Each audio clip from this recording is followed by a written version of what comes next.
Very good morning बच्चों हम chapter start किया हुआ था हमने एडमिशन ऑफ अ पार्टनर। उसमें हमने फर्स्ट टॉपिक किया था calculation of new profit sharing ratio, then sacrificing ratio. फिर हमने अब जो टॉपिक लास्ट लेक्चर तक फिनिश किया है अकाउंटिंग ट्रीटमेंट ऑफ गुडविल। ठीक है बच्चों, ये जो छोटी छोटी चीज़ें मैं सिखा रही हूँ उससे आपका एक लॉन्ग क्वेश्चन बनने वाला है। ठीक है, लेकिन अभी छोटी छोटी चीज़ें आ रही हैं उसके अंदर हम थोड़ा सा कर रहे हैं। देखना ध्यान से, आज हमारा टॉपिक क्या है। आपको मैंने बताया था कि जो हमारी यूनिट स्टार्ट हुई है पार्टनरशिप का जो बिजनेस स्टार्ट हो रहा है, partnership business start with the agreement. Partnership business किससे स्टार्ट होता है? एग्रीमेंट से स्टार्ट होता है। ठीक है, and agreements are written in partnership deed. जितने भी एग्रीमेंट्स हैं वो ऑरल भी हो सकते हैं, रिटन भी हो सकते हैं। ठीक है, जितने भी ये एग्रीमेंट हैं ये ऑरल भी हो सकते हैं, रिटन भी हो सकते हैं, लेकिन किसी भी तरह के डिस्प्यूट से बचने के लिए ये रिटन में होने चाहिए। And the profile in which all agreements are written, जिस फाइल में ये सारे एग्रीमेंट्स लिखे जाते हैं that profile is known as a partnership deed. उस फाइल को हम पार्टनरशिप डीड कहते हैं बच्चे। अब एक चीज बताओ कि पार्टनरशिप में लिखा हुआ था कि ए बी पार्टनर हैं, और आपको पता है सारे एग्रीमेंट पार्टनरशिप डीड में लिखे जाते हैं, और जैसे ही एग्रीमेंट में चेंज आता है, जैसे ए बी सी पार्टनर है और ये रेशो चेंज करना चाहते हैं तो एग्रीमेंट में चेंज आता है तो पुरानी पार्टनरशिप डीड खत्म होती है, हमें नई पार्टनरशिप डीड बनानी पड़ती है। एग्रीमेंट चेंज करने का मतलब पुरानी पार्टनरशिप डीड खत्म होना, नई पार्टनरशिप डीड बनाना, और ये मान के चलना आज के बाद नए सिरे से बिजनेस करना है। न्यू बिजनेस नहीं करना, नए सिरे से बिजनेस करना है। तो अब देखना यहाँ पे भी क्या एग्रीमेंट में चेंज आ रहा है, ध्यान से देखना। ए और बी पार्टनर थे, इनकी रेशो थी 1:1, this is the old ratio. Now see is admitted into the business. Business में कौन आ रहा है? सी। तो जो प्रॉफिट 2 जनों में बट रहा था अब वो आज के बाद 3 जनों में बटेगा, क्योंकि बिजनेस में सी आ रहा है। तो बताओ एग्रीमेंट में क्या आ रहा है? चेंज आ रहा है। क्या आ रहा है? चेंज। क्योंकि पहले बिजनेस कर रहे थे ए और बी, अब सी बिजनेस में आ जाएगा तो डेफिनेट है एग्रीमेंट में क्या आ रहा है? चेंज आ रहा है। तो एग्रीमेंट चेंज करने का मतलब, क्योंकि इससे पहले चैप्टर हमने किया था कि पार्टनर उतने ही थे लेकिन रेशो में चेंज आ रहा था, लेकिन आपको पता है यहाँ पे भी तो एग्रीमेंट में चेंज आ रहा है। ए और बी पार्टनर है, सी एडमिट हो रहा है, मतलब रेशो में भी चेंज आ रहा है। देखो यहाँ पे, क्योंकि जो प्रॉफिट 2 जनों में डिस्ट्रीब्यूट हो रहा था वो अब 3 में डिस्ट्रीब्यूट होगा। एग्रीमेंट में चेंज आने का मतलब पुरानी पार्टनरशिप डीड खत्म होना, हमें नई पार्टनरशिप डीड बनानी पड़ेगी। तो हम ये मान के चलते हैं आज के बाद नए सिरे से बिजनेस करना है। नया बिजनेस नहीं करना, नए सिरे से करना है जैसे ही एग्रीमेंट में चेंज आता है। ठीक है, तो ये हम ये ज्यूम करके चलते हैं आज के बाद नए सिरे से बिजनेस करना है। ठीक है, तो अब मुझे बताओ ये ए और बी बिजनेस कर रहे थे, बिजनेस में सी आने वाला है, आज के बाद नए सिरे से बिजनेस करना है। ठीक है, तो जब ये बिजनेस कर रहे थे इनके अपने बिजनेस में बहुत सारी असेट्स थी और लायबिलिटीज थी। अब सी बिजनेस में आ रहा है, एग्रीमेंट में चेंज आ रहा है, तो आज के बाद नए सिरे से बिजनेस करना है। तो नए सिरे पर बिजनेस स्टार्ट करने से पहले जितनी भी इनके पुराने बिजनेस में असेट्स और लायबिलिटीज थी इन्हें ये आगे एज इट इज यूज करेंगे, क्योंकि बिजनेस थोड़ी बंद हो रहा है, एग्रीमेंट में तो चेंज आ रहा है। तो जितनी भी इनके इस पुराने बिजनेस में जितनी भी असेट्स और लायबिलिटीज थी ये आगे इन्हें एज इट इज यूज करेंगे, लेकिन आगे यूज करने से पहले एडमिशन की डेट पर ये इन असेट्स की लेटेस्ट वैल्यू जानना चाहते हैं। क्या जानना चाहते हैं? Latest value. ठीक है, आप देखो आपके पास कोई प्रॉपर्टी हो, आपने आज से 20 साल पहले खरीदी हो, आप उसकी लेटेस्ट वैल्यू जानना चाहते हो कि आज की डेट में उसकी लेटेस्ट वैल्यू कितनी है। तो आप क्या करोगे? प्रॉपर्टी डीलर से उस अपनी असेट्स का, प्रॉपर्टी का वैल्यूएशन कराओगे कि आपकी उस प्रॉपर्टी की वैल्यू बढ़ी है या उस प्रॉपर्टी की वैल्यू कम हुई है, तो आप वैल्यूएशन कराओगे। ठीक है, तो वही है, जितनी भी पुरानी असेट्स और लायबिलिटीज हैं पुरानी, सी के एडमिशन की डेट पे जब जिन्होंने आज के बाद नए सिरे से बिजनेस करना है आज के बाद इन्होंने, तो ये जितनी भी पुरानी असेट्स और लायबिलिटीज हैं, इस डेट पर, एडमिशन की डेट पर, ये सारी असेट को आगे यूज करने से पहले इनकी लेटेस्ट वैल्यू जानना चाहते हैं। लेटेस्ट वैल्यू जानने के लिए ये सारी असेट्स का वैल्यूएशन कराते हैं। बिजनेस में जितनी भी असेट्स और लायबिलिटीज होती हैं, उन सारी असेट्स का वैल्यूएशन कराते हैं। ठीक है, असेट्स और लायबिलिटीज का वैल्यूएशन करने के लिए एक अकाउंट खोला जाता है बच्चे, रिवैल्यूएशन अकाउंट।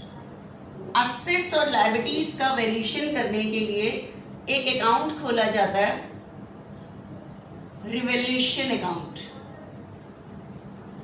ठीक है, असेट्स और लायबिलिटीज का वैल्यूएशन करने के लिए एक अकाउंट खोला जाता है, revaluation account. And revaluation account is just like a profit and loss account. ये जो रिवैल्यूएशन अकाउंट आप असेट्स और लायबिलिटीज का वैल्यूएशन करने के लिए खोल रहे हो, it is just like a profit and loss account. आप कहोगे कि मैम आप रिवैल्यूएशन अकाउंट को प्रॉफिट एंड लॉस अकाउंट की तरह क्यों कह रहे हो? मैंने कहा कि revaluation account is just like a profit and loss account का मतलब कि जिस तरह से जब आप प्रॉफिट एंड लॉस अकाउंट बनाते हो, लॉस इसके डेबिट में लिखते हो। जब आप प्रॉफिट एंड लॉस अकाउंट बनाते हो तो लॉस इसके डेबिट में लिखते हो, इनकम इसके क्रेडिट में लिखते हो। तो प्रॉफिट एंड लॉस से रिलेट करने का मतलब मेरा सिर्फ यही है कि जो rule profit and loss account पे एप्लीकेबल होता है वही रिवैल्यूएशन अकाउंट पे एप्लीकेबल होगा। मतलब वैल्यूएशन करते टाइम अगर कोई लॉस हो रहा है तो वो इसके डेबिट में आएगा, वैल्यूएशन करते टाइम कोई प्रॉफिट हो रहा है तो वो इसके क्रेडिट में आएगा, because revaluation account is just like a profit and loss account. और आपको पता है प्रॉफिट एंड लॉस पे जो रूल एप्लीकेबल होता है वो नॉमिनल अकाउंट का एप्लीकेबल होता है। किसका एप्लीकेबल होता है? Nominal account. आपको ध्यान होगा 11th क्लास में था, नॉमिनल अकाउंट का रूल था, all the expenses and losses always be debited and all the income and gains always be credited. तो प्रॉफिट एंड लॉस अकाउंट एक नॉमिनल अकाउंट है। नॉमिनल अकाउंट का रूल एप्लीकेबल होता है, मतलब लॉस एंड एक्सपेंस इसके debit में आते हैं, इनकम इसके क्रेडिट में आती है। तो जब मैंने कहा दिया revaluation account is just like a profit and loss account का मतलब कि रिवैल्यूएशन अकाउंट पे भी जो रूल एप्लीकेबल होगा वो प्रॉफिट एंड लॉस अकाउंट का एप्लीकेबल होगा। मतलब वैल्यूएशन करते टाइम अगर कोई लॉस होता है वो इसके डेबिट में आएगा, वैल्यूएशन करते टाइम कोई इनकम होगी वो इसके क्रेडिट में आएगी। ठीक है, तो अगर आपसे कोई पूछे कि रिवैल्यूएशन अकाउंट का नेचर क्या है, नॉमिनल, क्योंकि इस पे रूल जो एप्लीकेबल हो रहा है वो नॉमिनल का। रिवैल्यूएशन अकाउंट का जो नेचर है, 1 मार्क का क्वेश्चन आ सकता है, nature of revaluation account nominal. ठीक है, इसका नेचर ना रियल है ना पर्सनल है, नॉमिनल, क्योंकि इस पे नॉमिनल अकाउंट का रूल एप्लीकेबल होता है, मतलब लॉस डेबिट में और इनकम क्रेडिट में। ठीक है, तो वैल्यूएशन करने से कोई लॉस होगा वो इसके डेबिट में आएगा, इनकम इसके क्रेडिट में आएगा। आपको पता है किसी भी अकाउंट को बनाने के लिए हमें एंट्रीज आनी चाहिए। ठीक है, अब मैं आपको असेट्स और लायबिलिटीज का वैल्यूएशन करने की एंट्री बताती हूँ, जो मैंने लास्ट चैप्टर में भी बताया था कि वहां पे एग्रीमेंट में चेंज आ रहा था तो आपने असेट्स और लायबिलिटीज का वैल्यूएशन किया था। ठीक है, देखना असेट्स और लायबिलिटीज का वैल्यूएशन करने के लिए 4 एंट्रीज आनी चाहिए आपको, बिल्कुल ध्यान से सुनना। आप बताओ असेट का कौन सा बैलेंस होता है? आपको ध्यान होगा अमेरिकन सिस्टम के अकॉर्डिंग असेट्स का कौन सा बैलेंस होता है? डेबिट, इंक्रीज पे डेबिट, डिक्रीज पे क्रेडिट। ठीक है, उसके बाद लायबिलिटीज का कौन सा बैलेंस होता है? क्रेडिट, इंक्रीज पे क्रेडिट, डिक्रीज पे डेबिट। क्लियर? ये चीज तो पता है आपको पहले से।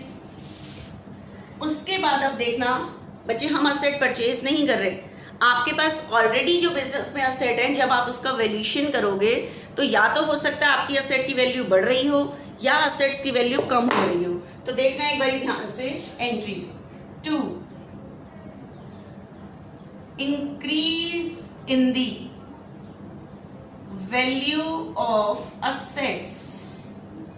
असेट्स की वैल्यू क्या होने पर? इंक्रीज होने पर।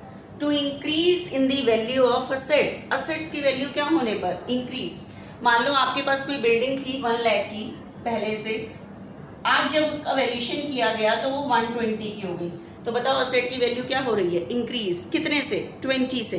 तो बताओ असेट का कौन सा बैलेंस होता है? डेबिट, इंक्रीज पे डेबिट। ठीक है, तो असेट की वैल्यू इंक्रीज हो रही है, जो भी असेट का नाम है यहाँ लिख देना, असेट का डेबिट बैलेंस इंक्रीज पे डेबिट। बच्चे आप असेट परचेज नहीं कर रहे, असेट का वैल्यूएशन कर रहे हो, ठीक है, यहाँ पे कैश नहीं जाएगा। बताओ असेट्स की वैल्यू बढ़ना आपके लिए लॉस है या प्रॉफिट है? प्रॉफिट। और प्रॉफिट रिवैल्यूएशन के क्रेडिट में आते हैं क्योंकि ये नॉमिनल अकाउंट करो, तो अगर प्रॉफिट हो रहा है तो आप अपनी एंट्री में रिवैल्यूएशन को क्रेडिट करो, क्योंकि प्रॉफिट रिवैल्यूएशन के क्रेडिट में आते हैं, तो आप अपनी एंट्री में रिवैल्यूएशन को क्रेडिट करोगे। लॉस हो रहा है, रिवैल्यूएशन के डेबिट में आता है, आप अपनी एंट्री में रिवैल्यूएशन को डेबिट करोगे। तो असेट्स को इंक्रीज करने की एंट्री है to increase in the value of asset, assets account debit to revaluation. अब या तो असेट्स की वैल्यू बढ़ेगी या असेट्स की वैल्यू डिक्रीज होगी, ठीक है। To decrease in the value of assets, in the value of assets, assets की वैल्यू बच्चे क्या होने पर? डिक्रीज होने पर। To decrease in the value of assets, assets की वैल्यू डिक्रीज होने पर। तो बताओ असेट का कौन सा बैलेंस होता है? डेबिट। इंक्रीज पे डेबिट, डिक्रीज पे क्रेडिट। तो अब असेट डिक्रीज हो रही है तो डिक्रीज पे क्रेडिट कर दो असेट को। अब बताओ असेट्स की वैल्यू डिक्रीज होना, आपकी प्रॉपर्टी की वैल्यू डिक्रीज होना, ये आपके लिए प्रॉफिट है या लॉस है? लॉस।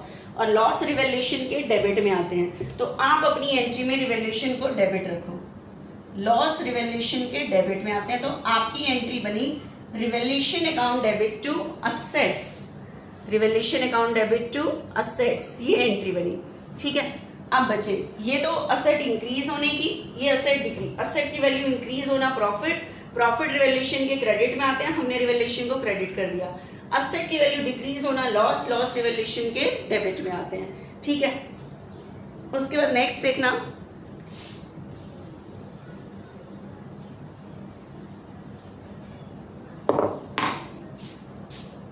उसके बाद बचे next to increase in the value of liabilities, liabilities की वैल्यू क्या होने पर? इंक्रीज। आप बताओ लाइबिलिटी होती है जो पैसे हमने किसी को देने हैं, आपको पता लगा था 10 की बजाय आपको 15 देने पड़ जाएं, तो आपकी लाइबिलिटी इंक्रीज हो रही है। किसी को फालतू पैसे देना आपके लिए लॉस है, और लॉस रिवैल्यूएशन के कहाँ आता है? डेबिट। तो आप अब ये डिसाइड कर लो कि वो चीज़ आपके लिए प्रॉफिट है या लॉस है। लाइबिलिटी इंक्रीज होना लॉस है और लॉस रिवैल्यूएशन के कहाँ आते हैं? डेबिट। तो आप अपनी एंट्री में रिवैल्यूएशन को डेबिट रखो। क्या चीज़ इंक्रीज हो रही है? लाइबिलिटी। लाइबिलिटीज का बैलेंस क्रेडिट, इंक्रीज पे क्रेडिट टू लाइबिलिटीज, तो एंट्री बनी revaluation account debit to liabilities, ठीक है। उसके बाद देखना next entry, to decrease in the value of liabilities, to decrease in the value of liabilities, liabilities की वैल्यू क्या होने पर? डिक्रीज। बताओ लाइबिलिटीज का कौन सा बैलेंस होता है? क्रेडिट। इंक्रीज पे क्रेडिट, डिक्रीज पे डेबिट, तो लाइबिलिटी डिक्रीज हो रही है, तो आपकी एंट्री क्या बनी? Liabilities account debit. आप बताओ लाइबिलिटी डिक्रीज होना, आपने किसी को 10 देने थे और अब पता लग रहा है 8 देने हैं, तो आपकी लाइबिलिटी क्या हो रही है? डिक्रीज। लाइबिलिटी डिक्रीज होना आपके लिए क्या है? प्रॉफिट है, किसी को कम पैसे देना है, और प्रॉफिट रिवैल्यूएशन के कहाँ आते हैं? क्रेडिट में, ठीक है। तो आप अपनी एंट्री में रिवैल्यूएशन को क्रेडिट रखो। तो दो चीज़ों से प्रॉफिट होगा, या तो असेट इंक्रीज होगी या लाइबिलिटी डिक्रीज होगा, ये तो प्रॉफिट। देखो दोनों एंट्री में रिवैल्यूएशन क्रेडिट, लाइबिलिटी इंक्रीज होना और असेट डिक्रीज होना ये लॉस है, इसमें रिवैल्यूएशन डेबिट। अब मुझे बताओ कि आपको पोस्टिंग करने आती है, तो ये 4 एंट्रीज आनी चाहिए रिवैल्यूएशन करने के लिए। न्यू पार्टनर के एडमिशन के टाइम ओल्ड पार्टनर अपनी सारी एसेट्स का वैल्यूएशन करते हैं, क्योंकि उन्हें अपनी आगे ये सारी एसेट्स यूज़ करनी है। आगे एसेट यूज़ करने से पहले वो इन एसेट्स की आज की डेट में लेटेस्ट वैल्यू जाना चाहते हैं, तो इसलिए उनका वो वैल्यूएशन करते हैं, ठीक है। वैल्यूएशन करने के लिए एक अकाउंट खोला जाता है, लेकिन कोई अकाउंट हमेशा एंट्री पे बेस्ड होता है, तो इसके लिए आपको एंट्री आनी चाहिए कि क्या क्या एंट्रीज होती हैं। चलो अब आपको पोस्टिंग करने तो आती है, एक बार देखना किसी चीज़ की पोस्टिंग कैसे करते हैं, ठीक है। ये रिवैल्यूएशन अकाउंट है बच्चे, बताना फर्स्ट एंट्री मैंने क्या बताई थी? To increase in the value of assets, assets की वैल्यू क्या होने पर? इंक्रीज। तो बताओ एंट्री क्या बनी थी? Assets account debit to revaluation, ठीक है। तो बताओ रिवैल्यूएशन एंट्री में क्या हो रहा है? क्रेडिट। तो रिवैल्यूएशन के क्रेडिट में बताओ क्या लिखोगे, बाय असेट्स, ठीक है। Next, to decrease in the value of assets, assets की वैल्यू क्या होने पर डिक्रीज, असेट्स की वैल्यू डिक्रीज होना, लॉस, लॉस रिवैल्यूएशन के डेबिट। तो बताओ एंट्री क्या बनी थी, revaluation account debit to asset, तो रिवैल्यूएशन एंट्री में क्या हो रहा है, डेबिट, तो रिवैल्यूएशन के डेबिट में बताओ क्या लिखोगे, टू असेट्स, ठीक है। उसके बाद to decrease in the value of liabilities, liabilities की वैल्यू क्या होने पर डिक्रीज, तो एंट्री बनेगी liabilities account debit to revaluation, तो रिवैल्यूएशन के क्रेडिट में बाय लायबिलिटीज। आपको एंट्री सोचनी है, ऐसे देख के नहीं करनी, कई बार डायरेक्ट अकाउंट बनाना होता है, ठीक है। तो आपको ये पता होना चाहिए क्या चीज़ डेबिट होनी है एंट्री के लिए, क्या चीज़ क्रेडिट होनी है। उसके बाद to increase in the value of liabilities, liabilities की वैल्यू इंक्रीज होने पर एंट्री बन रही है revaluation account debit to liabilities, तो रिवैल्यूएशन के डेबिट में टू लायबिलिटीज, मतलब असेट का इंक्रीज होना और लायबिलिटीज का डिक्रीज होना प्रॉफिट है, असेट डिक्रीज होना और लायबिलिटी इंक्रीज होना लॉस है, ये इनके डेबिट में आ जाएगा अकॉर्डिंग टू एंट्री, रटा नहीं हमने, ठीक है। तो उसके बाद इस अकाउंट को हम क्लोज करते हैं।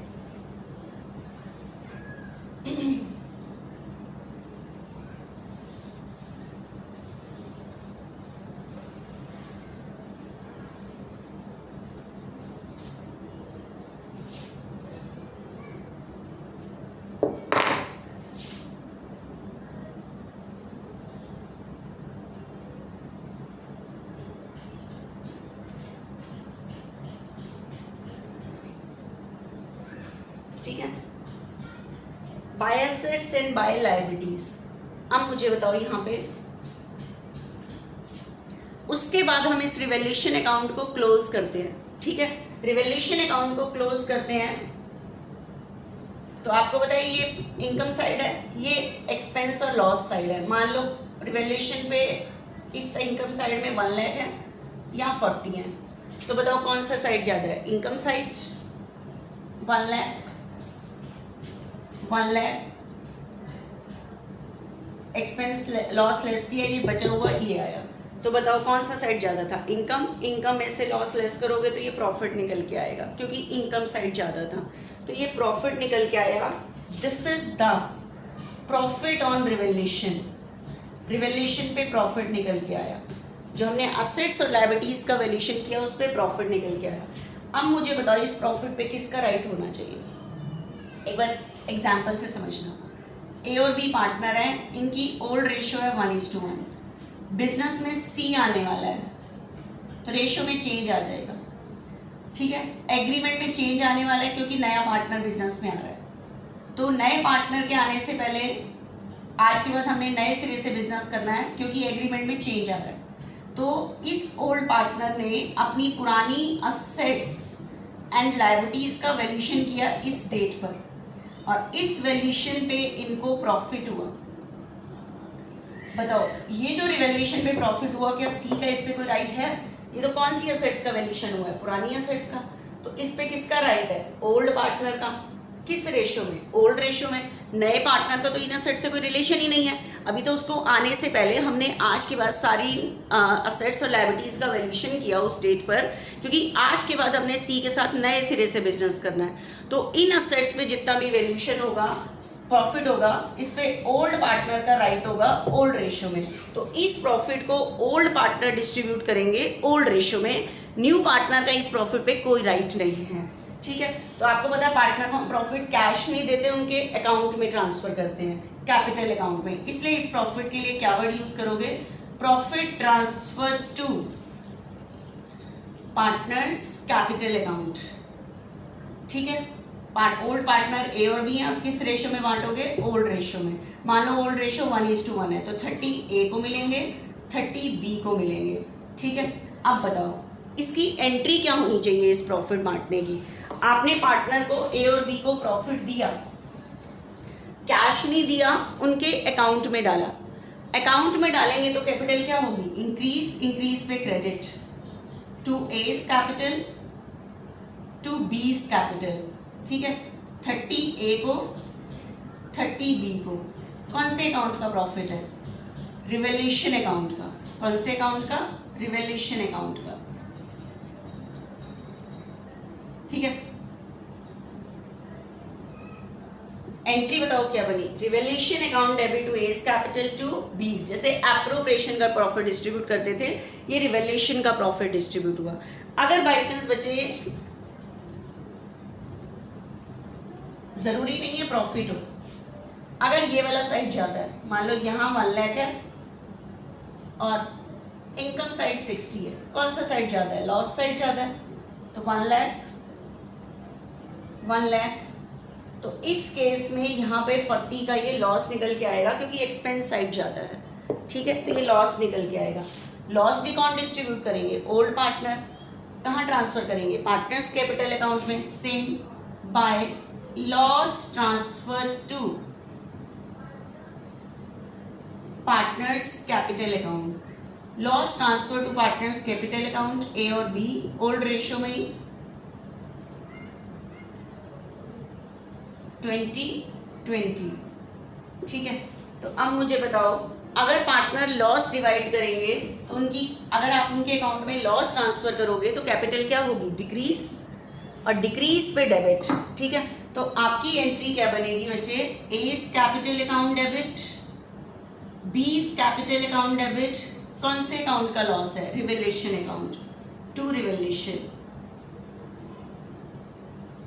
40,000 है, 28 पे ट्रांसफर किया, 20 दी तो उनकी कैपिटल डिक्रीज हुई, डिक्रीज पे डेबिट, तो A's capital account debit, B's capital account debit, to revaluation, ठीक है। तो बच्चे ध्यान रखना, ये जो रिवैल्यूएशन का प्रॉफिट और लॉस निकलेगा, ये पुरानी एसेट्स और लायबिलिटीज होती हैं, तो जिसकी वजह से इनका वैल्यूएशन किया गया है, इस पे ओल्ड पार्टनर का राइट है, क्योंकि आज केवल नए सिरे से बिजनेस करना है, ठीक है। तो इस प्रॉफिट को ये आपस में डिस्ट्रीब्यूट कर लेते हैं, ठीक। ये हमारा बच्चे एक टॉपिक फिनिश होता है, revaluation of assets and liabilities, ठीक है।